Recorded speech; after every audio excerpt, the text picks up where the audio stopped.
Selamat siang teman-teman aecc Global. Salam sehat di hari ini Jumat 5 Februari 2021.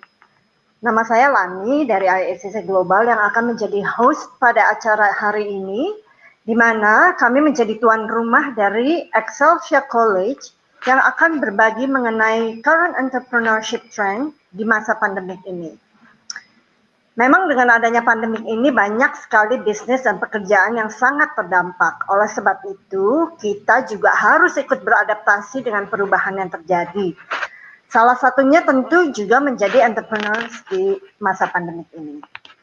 Oke, Excelsia College adalah sebuah institusi yang berada di Sydney, kurang lebih 12 km dari Central Business District. Excelsia memiliki berbagai macam program. Salah satunya yang paling terkenal adalah yang cukup terkenal adalah MBA dan juga cukup terjangkau tentunya di samping banyak program lainnya.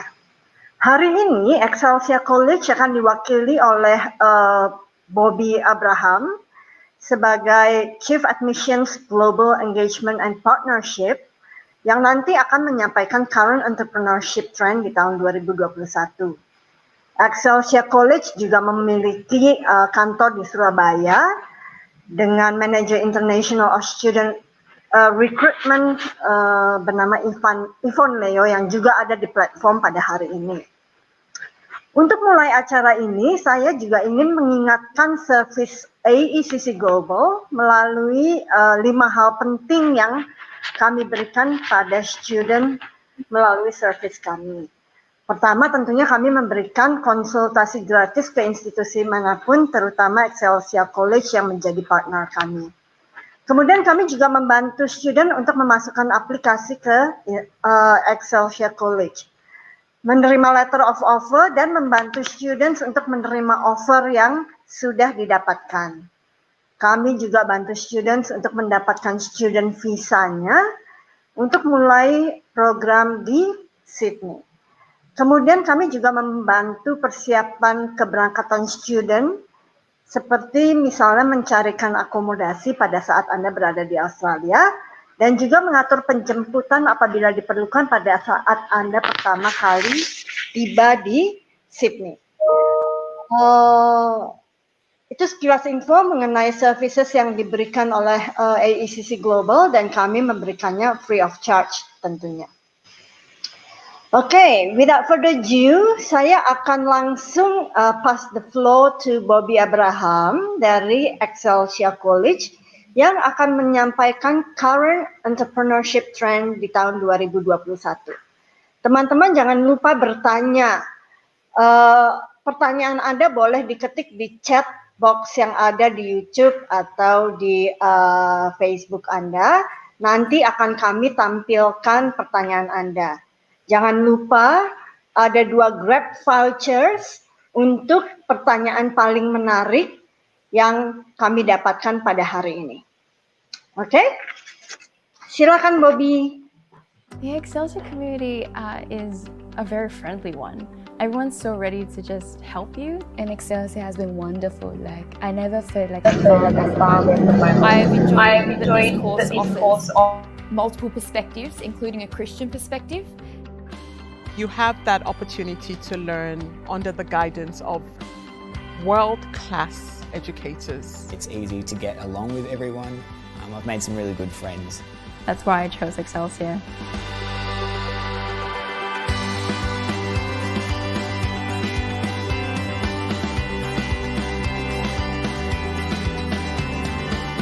What sets Excelsia apart is the students are on one-on-one basis with their teachers. Teachers and doors are always open. I personally put a lot of emphasis on the pastoral care of my students. I love my schools. I love them, I care about them. I know them by name. They come and talk to me each day. I think it's wonderful that Excelsia offers a faith-based Christian worldview. We're a college that has a strong Christian foundation. We try and teach them in a way that it develops the whole person. So not only their mental skills, but also their heart and soul. That's what we're hoping, to have a totally integrated view of the Christian faith. So this integration of faith and knowledge is really important to us. Your goal is 3 years from now you want to graduate, but that's not success. The success is the journey. You see it as one of the key goals of this college is to pursue lifelong learning. We can all learn from each other. So as a teacher, I can actually learn as much from my students as they will learn from me. It's just the atmosphere and the people and just what you learn. It's just incredible. And I've spoken to other people and they say they wouldn't choose another college after going here. So.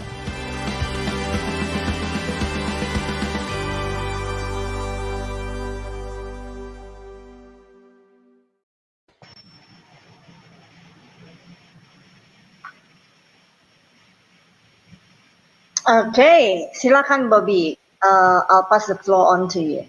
Thank you very much. Thank you, aecc, for this opportunity that we have. Thank you for your time and really appreciate all the efforts that has gone behind all this. But I also want to acknowledge the students who are here online, trying to understand or hear from Excelsia College what they could do, what their future could possibly look like, and how they can develop into excellent professionals or even entrepreneurs in the years to come. So I really thank you all for your time and effort, and I hope the session that we have here this afternoon is useful, it is knowledgeable, and of course, as we go, we have the opportunity to ask questions, and we can pick on our brains to understand even further as we all embark in this journey of teaching and learning. So thank you once again. What I will do is I will just quickly introduce myself. I'm Bobby Abraham. I'm the Chief Admissions Global Engagement Partnerships here at Excelsia College. And I represent Excelsia College, who has been in this industry for nearly 37 years. And we are based out of Macquarie Park in Sydney. Being a faith-based, not-for-profit higher education provider, we offer a range of programs that could be attractive to yourself as you hear myself talking about the trends or emerging entrepreneurship trends in Indonesia and around the world. We have 5 different schools: a school of education, school of business, school of counseling, school of creative and performing arts, and a very new school that we have started, a school of social work. But the focus of our today's discussion is more around our school of business, the courses that we offer in the undergraduate level from Bachelor of Management and Entrepreneurship all the way through to PhD, including MBA and Master of Business Research that comes along with it. So that's where we are going to focus on. But I hope the session that I have today is something that you gain knowledge on. And of course, I will share this presentation with your team, Lanny, so you can share it with the prospective students who may ask for it. Okay. So I'm going to share my screen. And as you would have already been told, if you have any questions, please feel free to ask the questions using the chat box. And I will aim to come to those questions if it is while the presentation or even after the presentation. Thank you. And I'll share my screen now.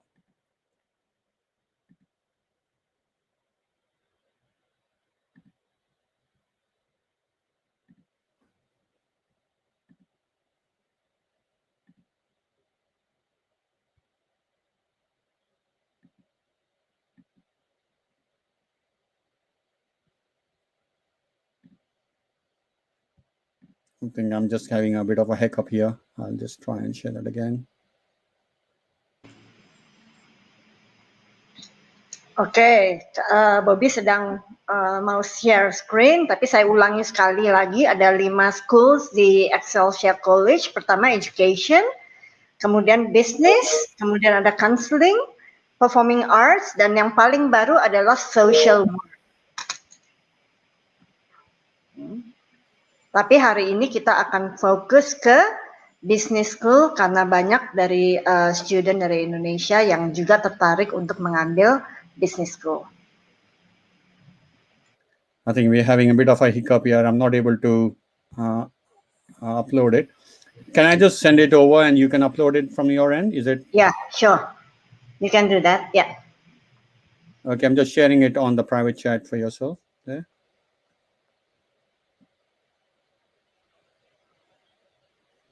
Come on.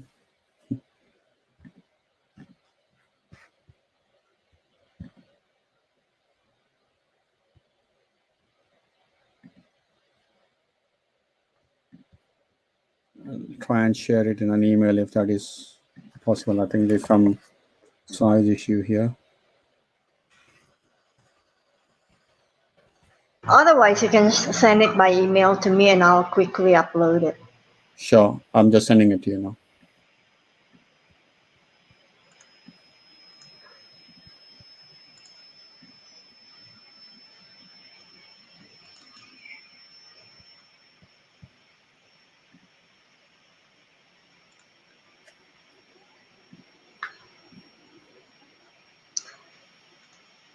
Oke, sambil menunggu. Oke.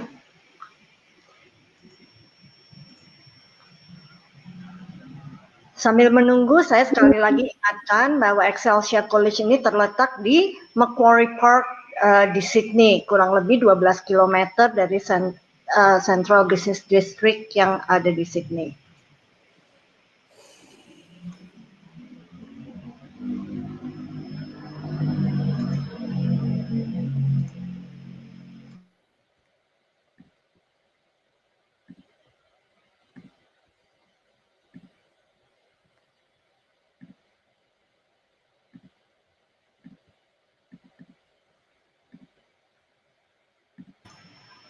Do you want to play the YouTube first?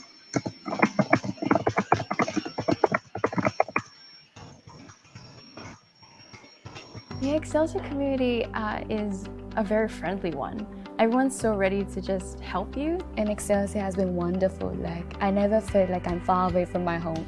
I've enjoyed that this course offers multiple perspectives, including a Christian perspective. You have that opportunity to learn under the guidance of world-class educators. It's easy to get along with everyone. I've made some really good friends. That's why I chose Excelsia.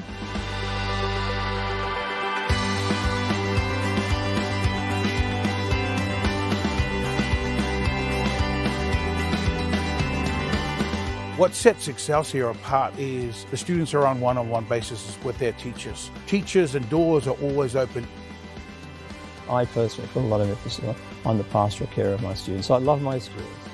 I love them, I care about them. I know them by name. They come and talk to me each day. I think it's wonderful that Excelsia offers a faith-based Christian worldview. We're a college that has a strong Christian foundation. We try and teach them in a way that it develops the whole person. So not only their mental skills, but also their heart and soul. That's what we're hoping, to have a totally integrated view of the Christian faith. So this integration of faith and knowledge is really important to us. Your goal is 3 years from now you want to graduate, but that's not the success. The success is the journey. We see it as one of the key goals of this college, is to pursue lifelong learning. We can all learn from each other. So as a teacher, I can actually learn as much from my students as they will learn from me. It's just the atmosphere and the people and just what you learn. It's just incredible. And I've spoken to other people and they say they wouldn't choose another college after going here. So.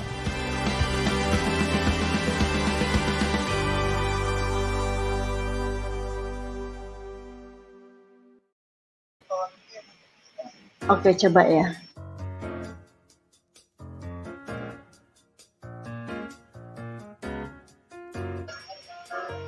Hey guys, I'm Murray. I'm Roland, and we're going to show you a tour of Excelsia College today. So come along, come join us. It'll be great. So this is our Mac Lab room, used mainly by our music and drama students for things such as composition or editing films. Accessible for all students. All you need to do is pre-book. So as you can see, this is one of our many quality classrooms for theory subjects at Excelsia, for our bachelors all the way through to master's programs. Each one of these classrooms is being fitted out with projectors, Bluetooth connectivity and Wi-Fi to ensure that students get the best experience while studying with us. So in here, as we go in, is our student centre. So as you can see, it's just a really cool place for people to hang out between classes. So we've got a bunch of different facilities here. Pool table, ping pong table, we've got massage chair. We've also got over here Foxtel. This is just kind of an area for students of all different departments to hang out. It's a really nice place for people to commune together. So next place we're going to show you is the library, so follow us. So this is Nico's favourite area, the library. Here all day. So come on through. So this is only a part of our resources. We've actually got about this many books as well online. So this is just a very, very small section. Now, as we go through here, you'll see it's a cool little study area where Nico's just being a studious little student. Oh, hey, you can see that. And this is just an area, obviously, where people can come, bring their Macs, and plug in to study together. We also have some breakout rooms over there, just to create as much opportunity as possible for students to study and do their thing. So, let's go ahead.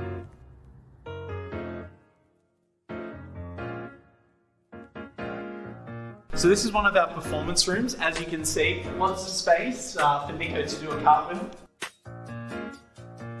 It's all going off. That's the kind of stuff that you can learn at Excelsia. So this is a classroom where we have movement and voice classes for our drama students. And it's also just a cool area for students to rehearse whatever plays or short films that they're currently doing. Nico, we'll just learn a bit about acting here. Acting, it's living truthfully under imaginary circumstances. What more do you need? What more do you need? All right, cool. Well, let's get heading. Come and check out our theatre after you. All right, Nico, you want to tell us a bit about our auditorium?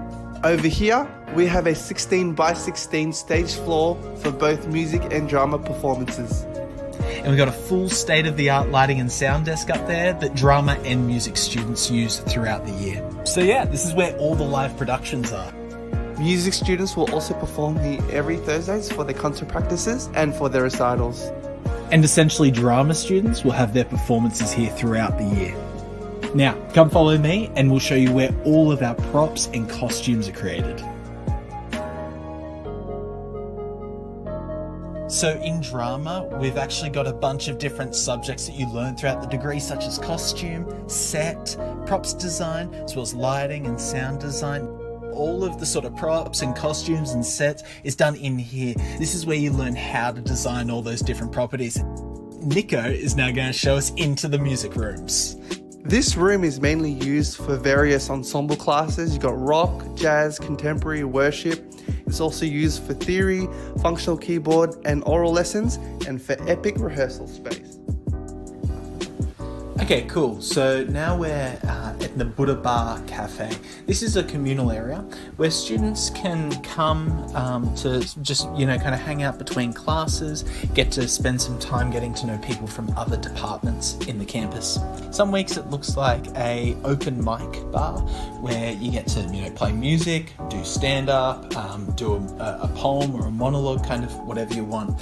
So yeah, it's just a kind of second student centre, and is kind of a little bit more local for our creative arts students. Next up, we're going to take you to our biggest music room, which is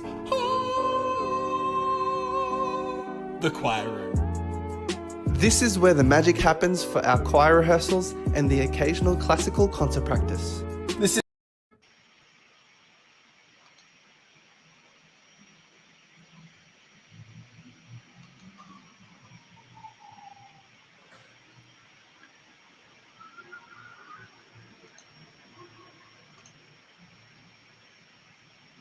Can you hear me? Yes. Yes, thank you. Thank you, and I apologize for this technical issue that we have had.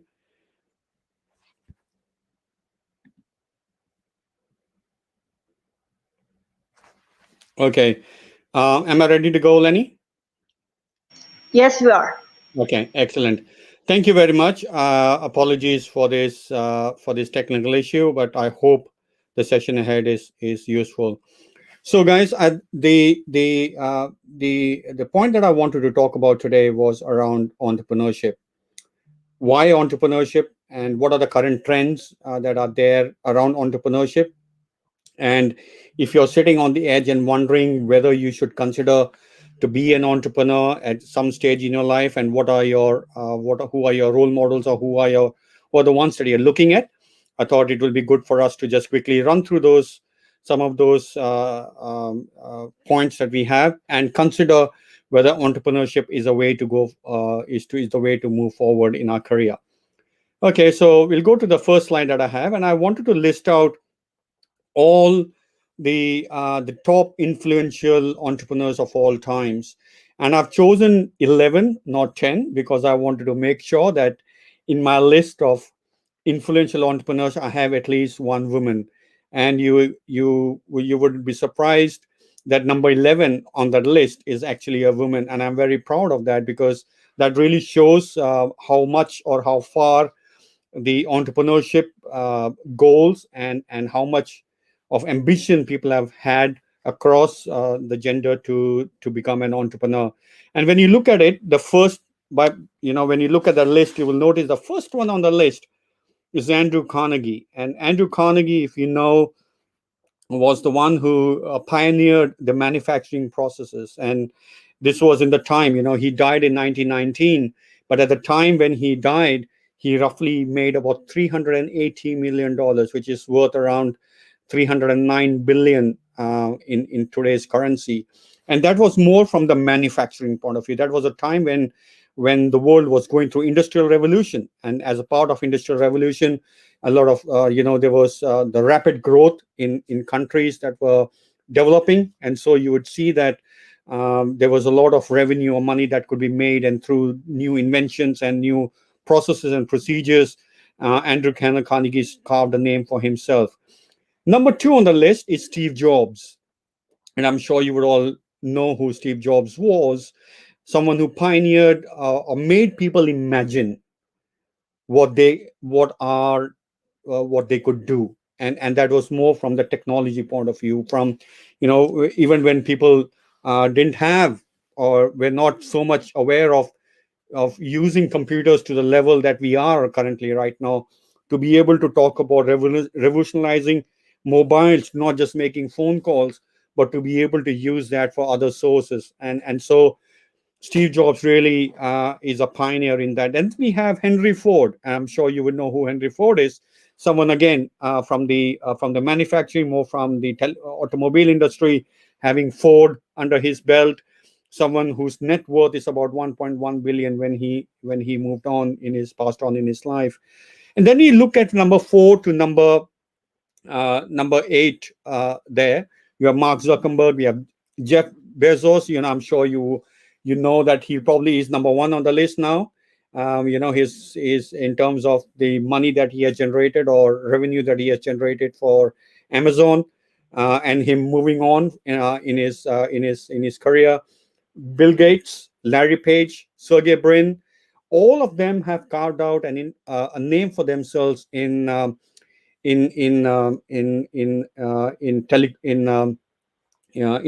or industry, or more of a software industry or IT industry, and so more of e-commerce, as you would say. So of the list that we have, we have Sir Richard Branson. Of course, we know him through Virgin, and for his music and for his travel, and of course for his charity as well. And very unique name in Thomas Edison, someone who engineered and changed the world through his invention of how what we are. And then lastly, but not the least, Arianna Huffington. And Arianna Huffington made a name for herself through blogs, through online news, and through the channels that are outside of the traditional channels of news, of how news is distributed.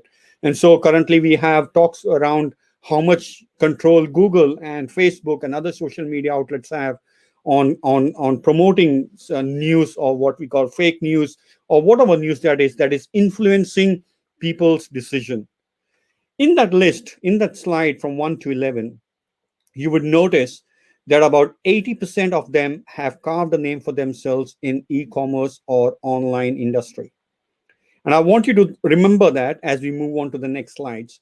The next slide that I have here is talking about the young, very young entrepreneurs in Australia. We have Mike Cannon-Brookes, and we have Scott Furrer, we have Ruslan Kogan, we have Nicholas Moyna, we have Larry Diamond, Vernon Liu, and Fung Lam. And all of them, every single one of them, in the age of age of under 40 or just 40, Notice that all 6 of them have carved a name for themselves again in e-commerce or in online industry. So we look at the first slide. We have Steve Jobs, who laid the foundation, as you would say, or Bill Gates, who laid the foundation for us to think about electronic media. And then we have people like Mark Zuckerberg and Jeff and others. And here we have Kogan and Larry Diamond, all talking about different ways of e-commerce, where you're sitting in the comfort of your room and are able to do conduct your business. And so the young entrepreneurs of Australia, I want to highlight that under the age of 40, they're all millionaires, multi-millionaires, have carved a name for themselves in that industry. The next slide that I have is a slide that I've chosen very specifically. And again, please don't feel that I'm gender biased here. I wanted to pick up the top 5 Indonesian female entrepreneurs. The top 5 Indonesian entrepreneurs. And I want you to consider this list. As you consider this list, again, you will notice a similar trend of who we have have on that list. Okay, let me just open it just for the sake of. The first one on the list, we have Christianity Indiana. I hope you are aware of them. Number 2 is Natasha Winsky. Number 3, we have Colleen Dajanto. Number 5, Vanessa. And number 4 and number 5, Anandita Adoi. And you would notice, and this is a list that is not generated by myself. This is a list that has been well publicized and that is categorized based on your net worth. Number 1, Chrisanti,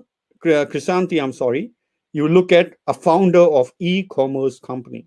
Number 2, we have Natasha, who has built an empire in beauty clinic, something different to what we have. Carline, we look at fashion and again, e-commerce, selling the products online. Vanessa, someone very unique, and I admire this wonderful woman who chose to go more in the line of contemporary art museum and bringing people to appreciate the art. And so she has carved a name for herself. And lastly, we have Anandita, who is again a person who has more in bakery, in patisserie. And I'll talk more about that as we talk about entrepreneurship and the challenges that we have. And I wanted you to understand this because when we looked at the first slide, we looked at manufacturing, we looked at e-commerce, we looked at computers and IT information systems. The second slide, we looked at Australian top 5, and all of them are in e-commerce. But in Indonesia, when we look at it, there's a diversity. And I wanted you to understand that because there is e-commerce, there is fashion, there is beauty, there is art, and there is bakery. All 5 are different. All 5 are different. It's not like how we have in Australia a trend of entrepreneurs in e-commerce. And so in Indonesia, there is a diversity that is there. You can talk about e-commerce, you can talk about art, you can talk about patisserie, you can talk about fashion or beauty. And so there is a range of that. When we look at the next slide talks about the opportunities that we have and what are these opportunities. And I wanted to bring out this report that I have read, which is forecasting the Indonesian economy. And this is a report that was done by PricewaterhouseCoopers. And I'm sure you would know that it's one of the largest professional services firm. It does accounting, but it also does a lot of research and development. And so in the report that they did, this was back in 2016, released in 2018, and it predicts that Indonesia will become world's 4th most powerful economy in 2050. I repeat that. It predicts that Indonesia will boast to be the world's 4th most powerful economy into 2050. The next slides that I have, it will make you explain to you what it actually means. But I'll just stick on to the previous one. Sorry, Lenny. I'll just highlight some of the things there. When we talk about what were the key findings from that report, it again spoke about Indonesia to become the 4th largest economy by 2050.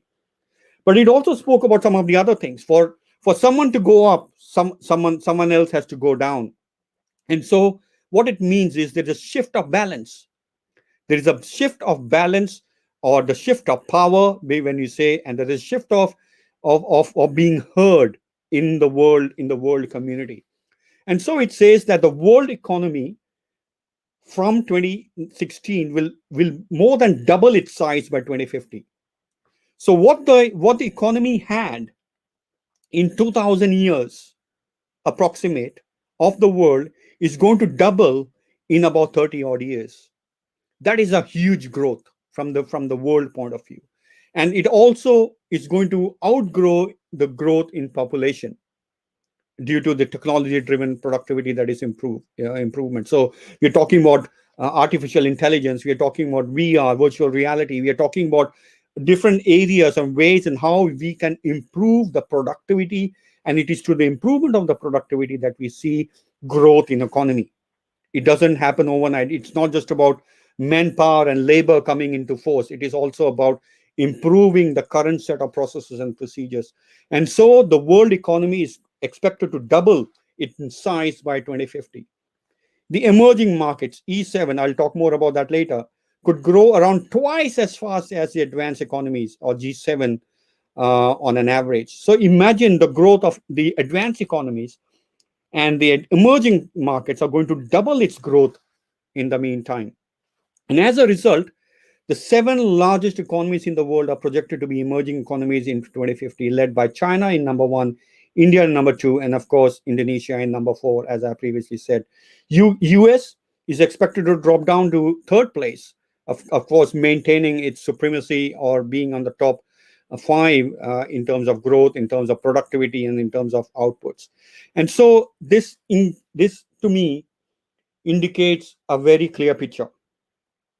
The picture I'm trying to portray here is, sooner or later, the generation of students who are currently looking at growing in their career are going to become part of the growth that we are going to see leading up to 2050. And I want you to imagine yourself here. Imagine what you see around you right now. Imagine what you are currently experiencing, doubling that experience, imagining beyond your mind can imagine the amount of growth, the amount of productivity, the amount of improvement that your eyes are going to see the generation of students who are coming out of year 12 and others. And so it is very important to understand that you are going to be the forefront of the growth that Indonesia sees by 2050. I repeat that again. It is through your generation of young students who are going to enter into the career, are going to drive to make Indonesia the most powerful economy by 2050. Just imagine if I were to pause for a few seconds and I would let you think what it means to you as a person, and for you and for your country. What does it actually mean? Okay, think about what I just said. Moving on to the next slide. I have a slide here which I wanted to tell you what it actually means. When you look at the list in 2016, the top economies that we have, the top 10 economies we have, you see China number 1, US number 2, India number 3, Japan, Germany, Russia, Brazil. Indonesia is ranked number 8 as per 2016 in terms of economy. Fast forward that to 2050, Indonesia goes from number 8 to number 4. So it is not emerging 7. It is going to become more or less like G7 or developed 7 or in the process of development. When you compare this to the slide I have next to it, or the table I have next to it, it says in 1995, E7, that is the E7 economies, that is China, India, Russia, Brazil, Indonesia. I'm sorry, you have to go back to that slide. Yeah. So when you look at the E7 there, you will notice in 1995, E7 were half the size of G7. E7, that is the emerging 7 countries, were half the size in economy of G7. What are the G7? US, Japan, Germany, UK, France, and Italy. Italy is not on the list here. So E7, the 7 emerging countries, were half the size of the economy of G7. By 2015, this E7 were around the same size as G7. So put the 7 economies, emerging economies together, and put the 7 G7 together, the 7 economies. They were almost the same size in terms of economy. And in just 25 years, guys, understand this, in just 25 years, E7 could be double the size of G7. So a journey of about 45 years, economies, 7 emerging economies that were half the size of G7 are going to become double the size of G7. That is the growth, amount of growth these countries are going to see, including Indonesia. Can we go to the next slide, please? The next slide here talks about how it is expected to, from 2016 to 2050, how are these countries going to increase? So China growing by about 20%, whereas you see the E7 economies coming down, or European Union coming down by 9%, US coming down by 12%, India emerging 15%, and you see the next slide over there, you will notice Indonesia going to about 15% or 14.5%. So now growth that we have in 2016 all the way through the 2020, the orange line that you have is the indicator of Indonesia, the growth that Indonesia is going to see in GDP growth in $1 trillion. $35 trillion is the amount of money that the economy is going to generate just in GDP, people per person. So yeah, that is compared to UK and US, the red and the maroon line at the bottom. And I want you to understand this. The opportunity that Indonesia is going to have as a result of growth that is predicted in the economy. Now, as I said, you students are going to be the forefront of delivering that growth to the Indonesian economy. What you do now in your career is what is going to influence or make Indonesia the 4th largest economy in the world. And so the next slide that I talk about, and I'm going to encourage you as a result of what we have seen and what we have understood.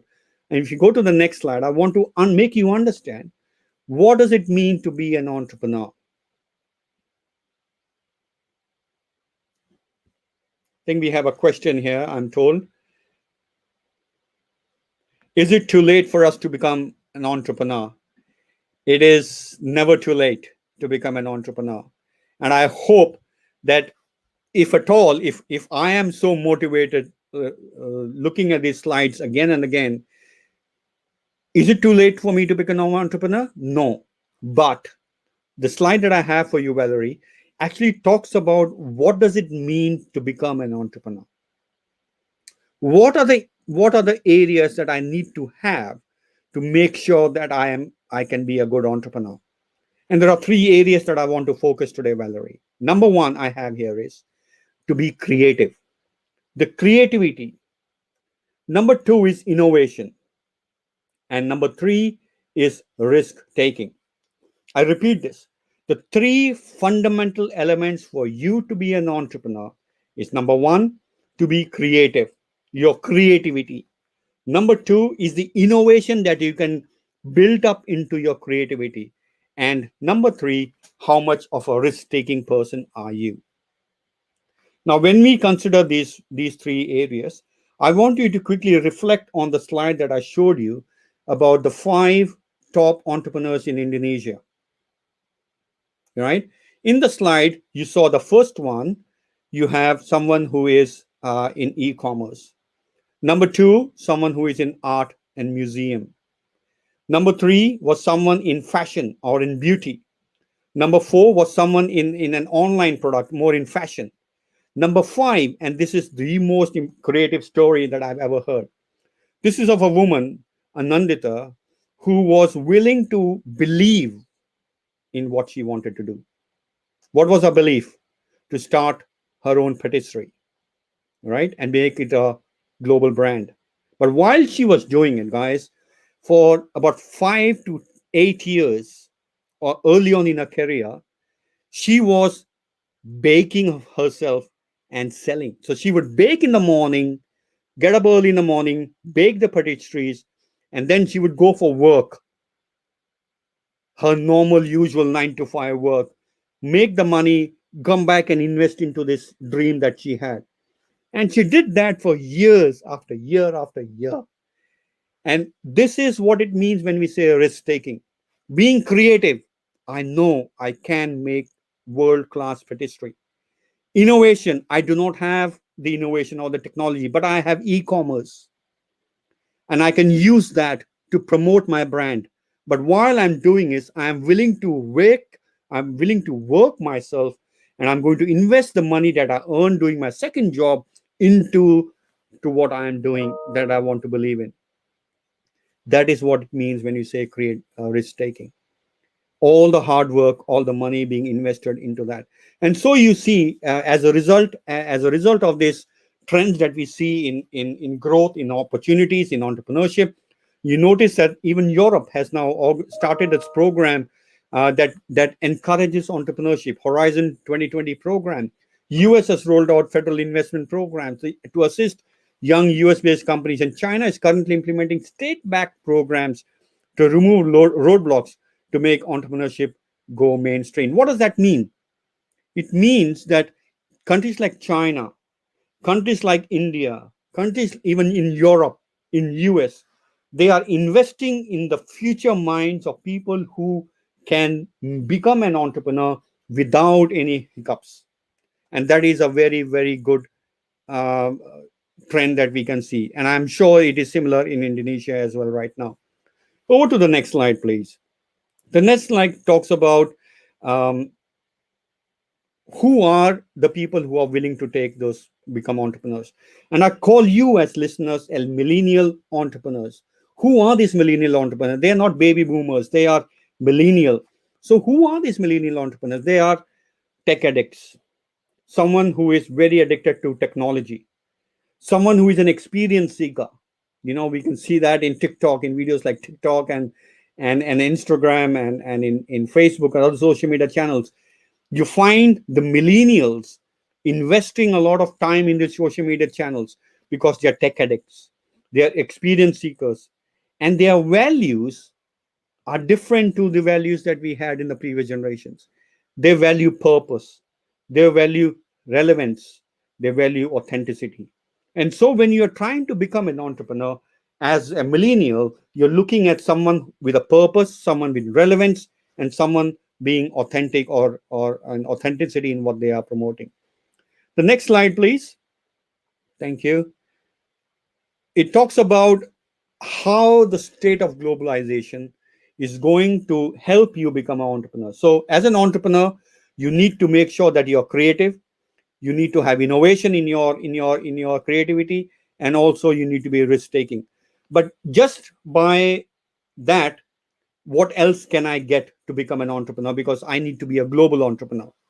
So when we talk about globalization, the globalization is a reason why you are moving just out of your small little towns, from small little cities to bigger countries, and to bigger nations, which means the whole world.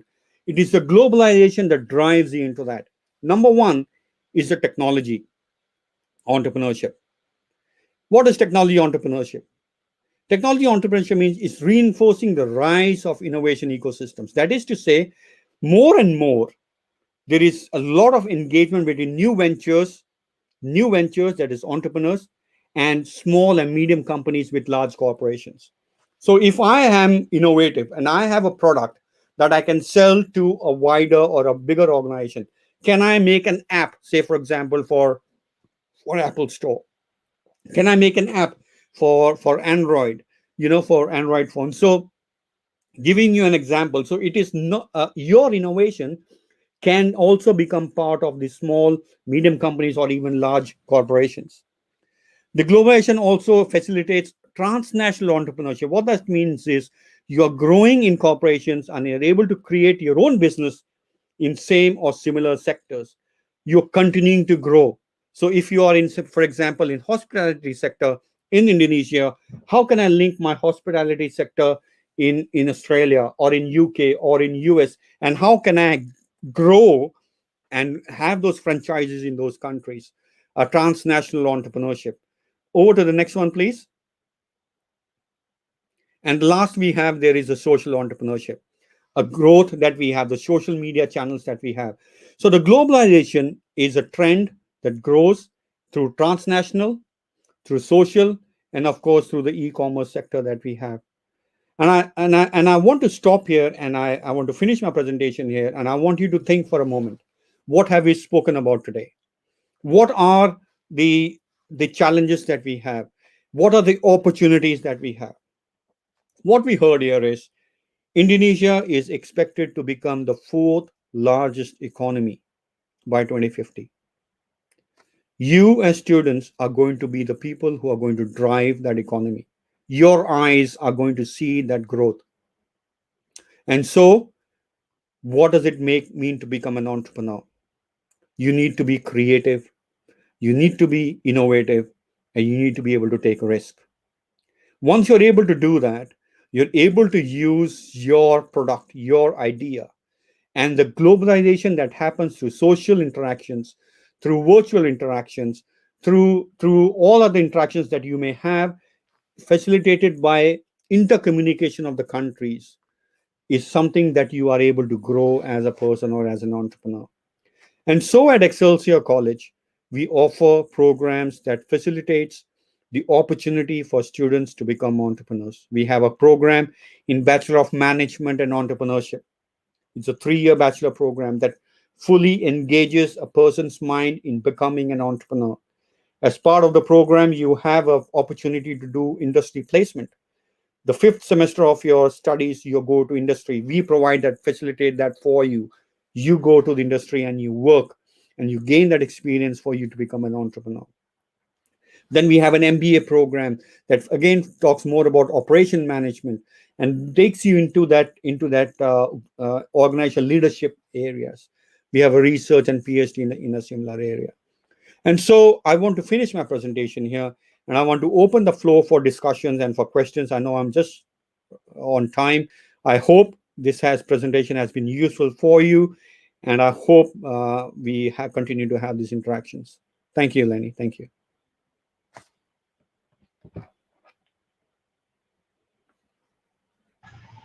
Okay, very interesting. Thank you so much, Bobby, for the sharing. Jadi teman-teman jangan lupa kreatif, inovatif, dan berani ambil resiko untuk menjadi seorang entrepreneur. Ya, dan di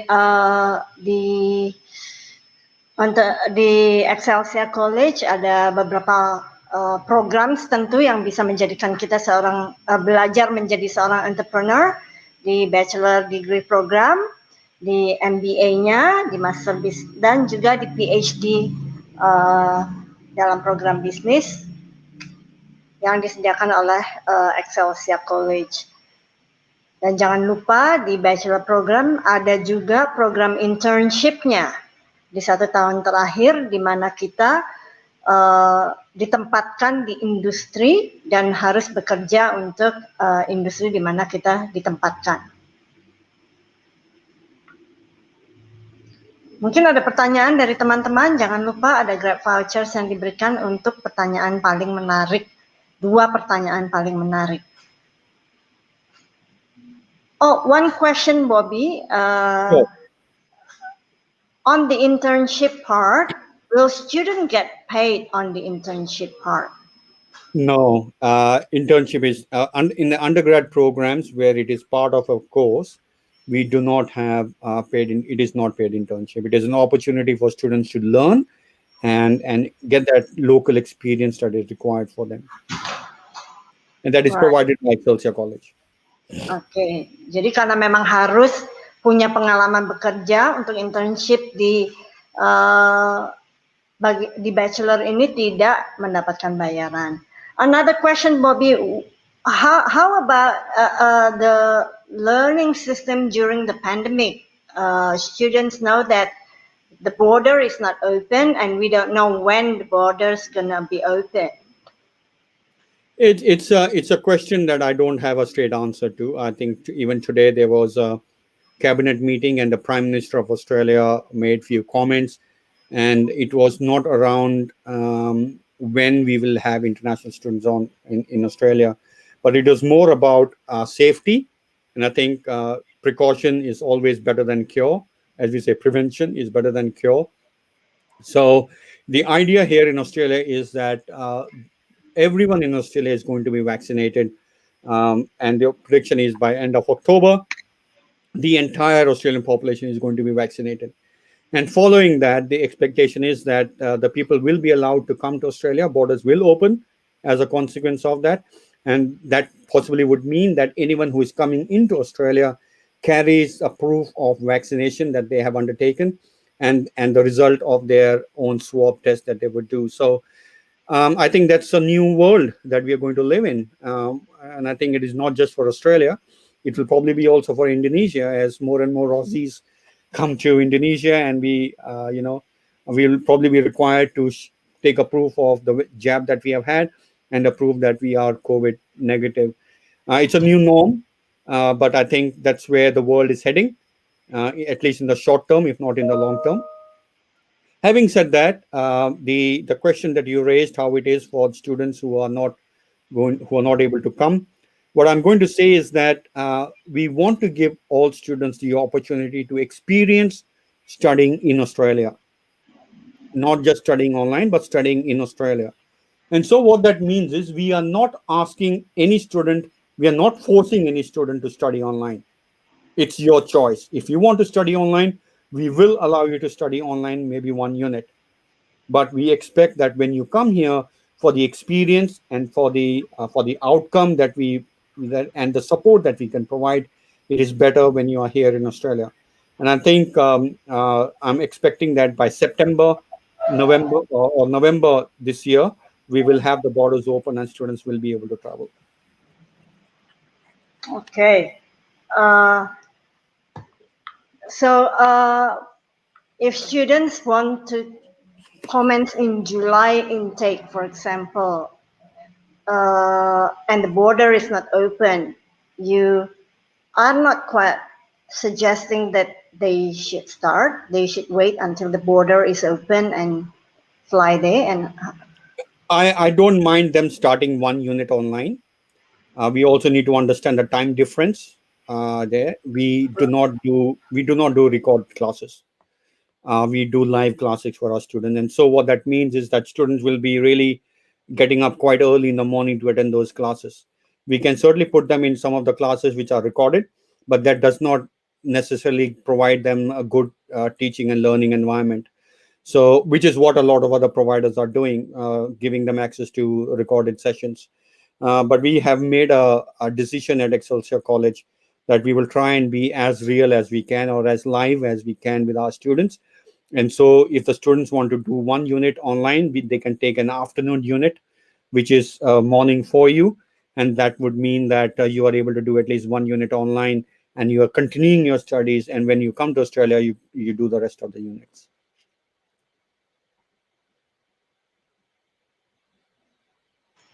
ada pertanyaan lagi, teman-teman? Kalau ada pertanyaan lagi, silahkan diketik di kolom komentar yang ada.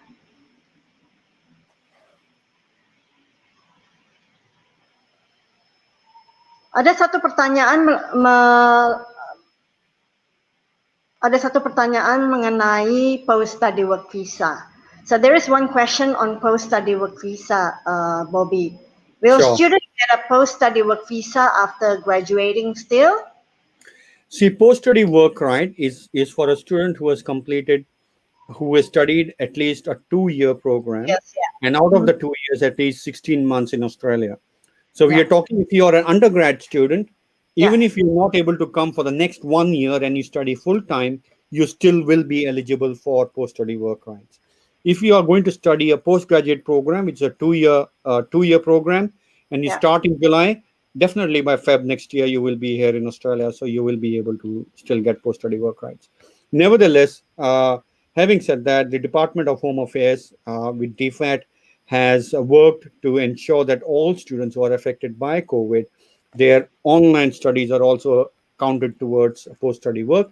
And so any student who is doing a 2-year program, a 3-year program, will be eligible for post-study work rights. Okay. Do they have to have a visa, a student visa, while commencing online to be See, eligible for the post-study work visa? Okay. 2 It years. depends. Okay, post-study work right is dependent on your COE. So immigration looks at your COE. The COE has to be for 2 years. It is about the course. Post-study work right is linked to a course, not to a visa. Yeah, not just a visa. Eventually, you need to have a student visa. But if you have held a student visa and you have been studying online for the time, that's when they say that it will be considered towards being part of your post-study work. So yes. Okay. And having said that, I will clarify this very clearly. I'll be as clear as I can. We do not encourage students to study online until they have a visa. Okay. Okay, we do not encourage students. Nevertheless, it is a student's choice to study before the visa is granted. But irrespective of that, if they study 1 unit online, they still need 2 years when they come to study Australia, because 1 unit gets you nothing. Right, right. So, okay. So it's not really recommended to commence one semester with 4 units. Usually it's 4 units, right? We don't. Yeah, I mean, universities are forcing students to study 4 units, but we are not. We are just saying 1 unit. I have about 5 international students from Indonesia who are currently studying Bachelor of Management and Entrepreneurship, all online, doing 1 unit. Okay. Having said that, however, Bobby, if they only do 1 unit, the study period will be a little bit longer when they can get into Australia, right? Yeah, that's right. So you still have 2 years. Whenever you come to Australia, from that point onwards, 2 years. I mean the total duration. Your study duration may be long, so it depends how long you want to study part-time or how long you want to study online. But if you study, say, for example, you're starting in July, you do 1 unit online, and when you come in Feb next year to Australia, you still need 2 years to complete. Within the 2 years, one of the semesters, you will only be doing 3 units, not 4. Okay, okay. Now, another question is, what about the scholarship? Is there any scholarship that's offered by Excelsia College? We unfortunately do not offer scholarships to any student studying business, early childhood, or any other programs. We offer scholarships only for creative and performing arts. But having said that, Lenny, our course fees are quite uh, quite Affordable. affordable.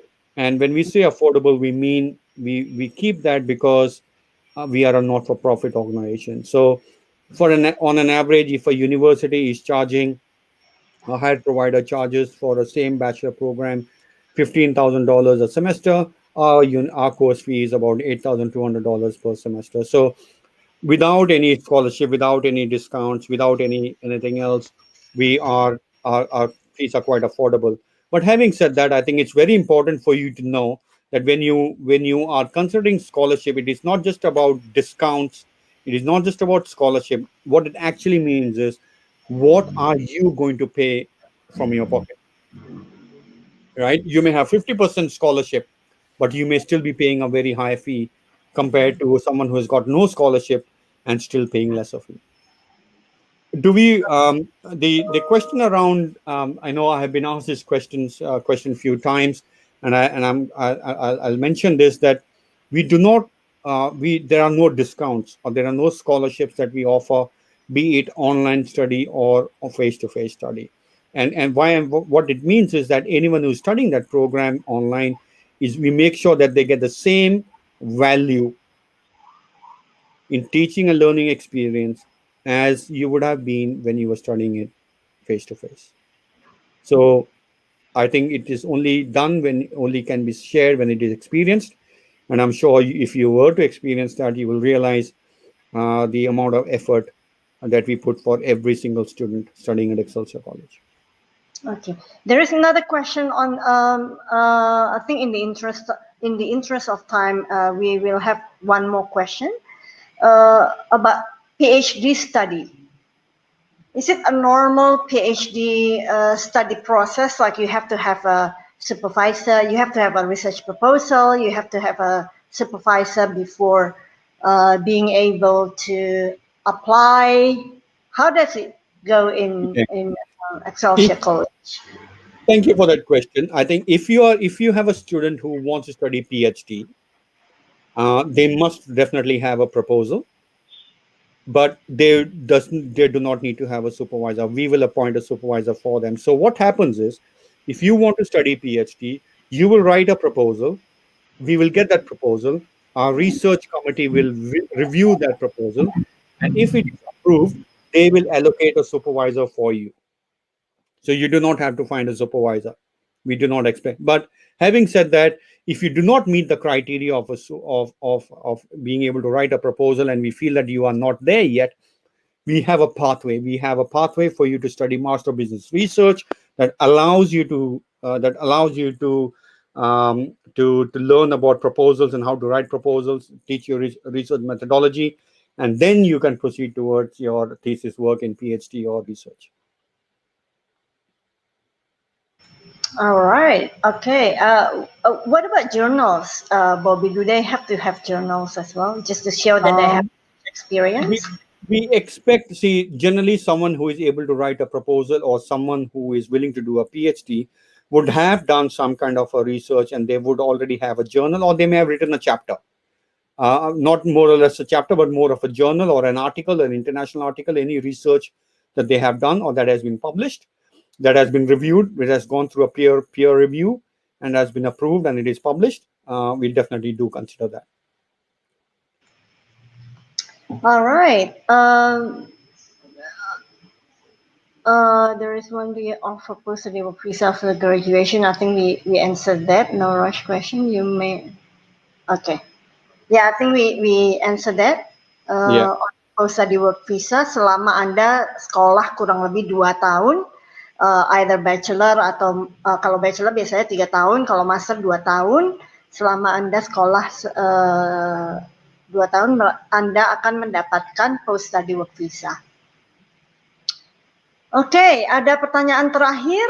Kalau sudah tidak ada pertanyaan lagi, I think in the interest of time, we have to close the session right now. I would like to thank you very much once again, Bobby, for your support. And thank you for your sharing. Sangat berguna untuk teman-teman yang ingin menjadi entrepreneur. Sekali lagi, jangan lupa kita harus kreatif, kita harus inovatif, dan berani mengambil resiko tentunya. Teman-teman, bagi mereka yang ingin langsung apply ke Excelsia College, bisa menghubungi kami di aecc Global. Untuk bachelor dan master, Anda tinggal melampirkan sertifikat Anda, ijazah, transkrip dalam bahasa Indonesia, dalam bahasa Inggris, kemudian kopi paspor, CV Anda juga. Mungkin itu, dan juga yang penting adalah IELTS, hasil tes IELTS Anda. Jangan lupa aecc Global bekerja sama dengan British Council. Jadi apabila Anda melakukan tes IELTS di British Council dan pendaftaran melalui aecc, tentu ada cashback yang diberikan oleh aecc. Demikian sesi kita hari ini. Bobby, you have any last word to close the session? Please do so. Yes. Thank you very much. I quickly wanted to say, just convey my sincere thanks and appreciation to your team, Lenny. I really appreciate the time and effort that you have taken to promote Excelsia College, but also giving a platform for us to be able to speak to your students and on a very important topic like being an entrepreneur. This is something that I'm very passionate about. And I hope the session was useful. And I hope through this we may see many of our students or in return ACC students contributing towards Indonesia being the fourth largest economy by 2050. And that's a challenge that I would throw out to every single listener that is out there today. Thank you. Thank you. Terima kasih teman-teman. Selamat sore, selamat menikmati akhir pekan. Walaupun mungkin kita akan di lockdown, tapi stay safe and stay healthy. Thank you. Thank you. Wish you the The same. Excelsia community is a very friendly one. Everyone's so ready to just help you. And Excelsia has been wonderful. Like, I never felt like I'm far away from my home. I've enjoyed that this course offers multiple perspectives, including a Christian perspective. You have that opportunity to learn under the guidance of world-class educators. It's easy to get along with everyone. I've made some really good friends. That's why I chose Excelsia.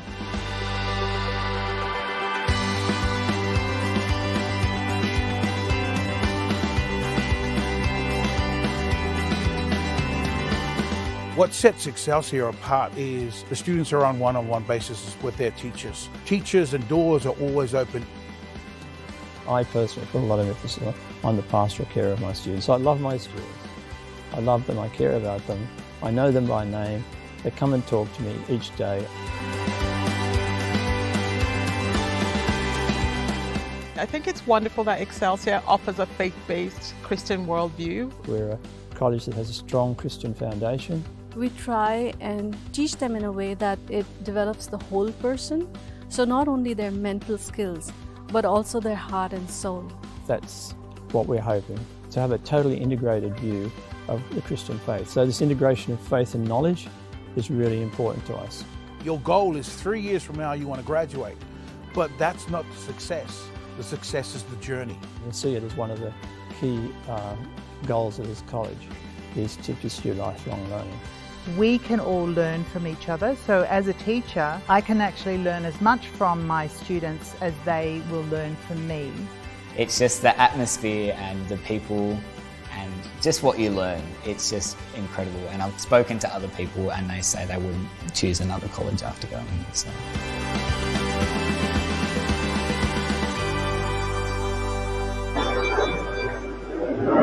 Oke, terima kasih. Selamat sore. Terima kasih teman-teman. Selamat sore and stay healthy. Thank you. Thank you. Bye-bye. Bye for now.